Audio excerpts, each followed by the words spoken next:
రెడ్డికి కరీంనగర్ జిల్లా సమీక్ష సమావేశంలో మంత్రి ఉత్తమ్ కుమార్ రెడ్డి మాట్లాడుతున్నారు. ఇప్పుడు లైవ్ చూద్దాం. గత ప్రభుత్వం వాళ్ళు ఏంది కరీంనగర్ జిల్లాలో ఉన్నవాడిని మాట్లాడాల్సి వస్తుంది. కాళేశ్వరం ప్రాజెక్టు గురించి ఎంత ప్రొపగండా చేసుకున్నారు.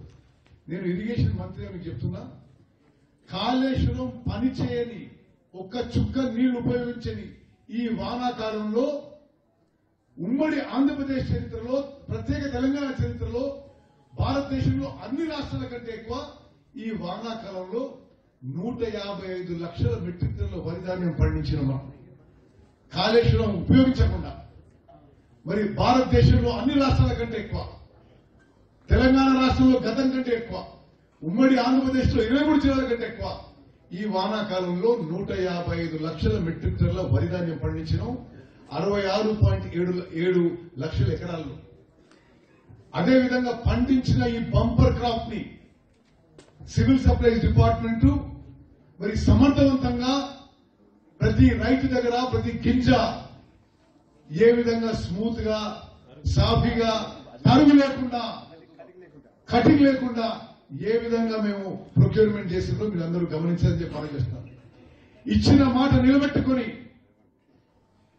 దొడ్డు రకానికి 3 రోజుల్లో పేమెంట్ ఇచ్చేసి సన్న రకాలకి ఎంఎస్పీ ప్లస్ 500 రూపాయలు బోనస్ ఇచ్చిన ఘనత మా ప్రభుత్వం అని చెప్పి నేను మనం చేస్తున్నాను. ఎన్నడూ నేను చెప్పిన చాలా ఏళ్ళు ఎమ్మెల్యేగా, ఎంపీగా, గతంలో మంత్రులు ఇంత స్మూత్ గా ఇంత బంపర్ క్రాప్ వచ్చినా ప్రొక్యూర్మెంట్ అనేది జరగలేదు. రైతులకి మేలు జరగాలని మేము ఏ విధంగా ముందుకు పోతున్నామో మీరు గమనించాల్సిందిగా కోరుతున్నాం.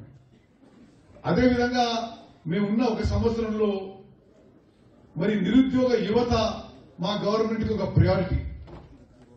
ఒక సంవత్సరం లోపే 55,000 ఉద్యోగాలు భర్తీ చేసినాం అనే విషయం కూడా మరి ఈ సందర్భంగా నేను మనవి చేస్తాను. అదేవిధంగా రుణమాఫీ గురించి మాట్లాడతారు. సరే, నేను మాట్లాడుతుంటే ఇక్కడ నాకు అధికారులు పంపించిన సమాచారం, ఉమ్మడి కరీంనగర్ జిల్లాలో మరి హుజూరాబాద్ ఎమ్మెల్యే గారు చెప్పి వాళ్ళకి రుణమాఫీ కాలేదన్నాడు.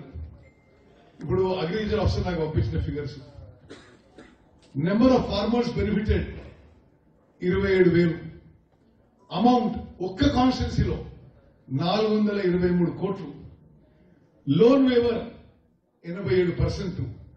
మరి మీకు చెప్పాలి, రుణమాఫీ ఇప్పటిది మా ప్రభుత్వానికి గతాన్ని పోల్చాలి. మేము వచ్చిన 8 నెలల్లో 22,500 కోట్లు రుణమాఫీ ఇవ్వడం జరిగింది. నేను మళ్ళీ అంటున్నా, భారతదేశంలో ఏ రాష్ట్రంలో కూడా ఈ స్థాయిలో రుణమాఫీ జరగలేదు అని చెప్పి నేను మనం చేస్తున్నా. వాళ్ళ అధికారంలో ఉన్నప్పుడు 2014 నుంచి 18 వరకు మిత్తి కూడా జరుపుకోలేదు. 2014 నుంచి 18 వరకు మరి 4 నెలల పాటు ఒక్క రూపాయి కూడా వేయలేదు ఎవరిలో.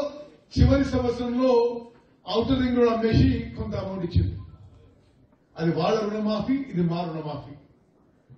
చివరిగా మరి ఇక్కడున్న అధికారులకి, ప్రజాప్రతినిధులందరికీ నేను మనవి చేస్తున్నా, మరి తప్పనిసరిగా ఒక ప్రజాస్వామ్య పద్ధతిగా ముందుకు పోదాం.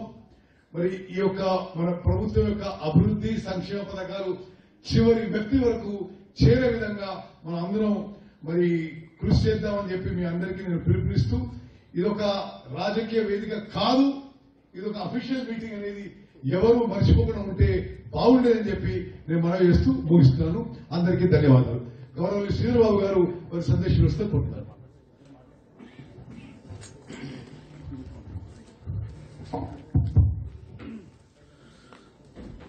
గౌరవనీయులు పెద్దలు ఇన్ఛార్జ్ మంత్రివర్యులు పెద్దలు ఉత్తమ్ కుమార్ రెడ్డి గారు, గౌరవనీయులు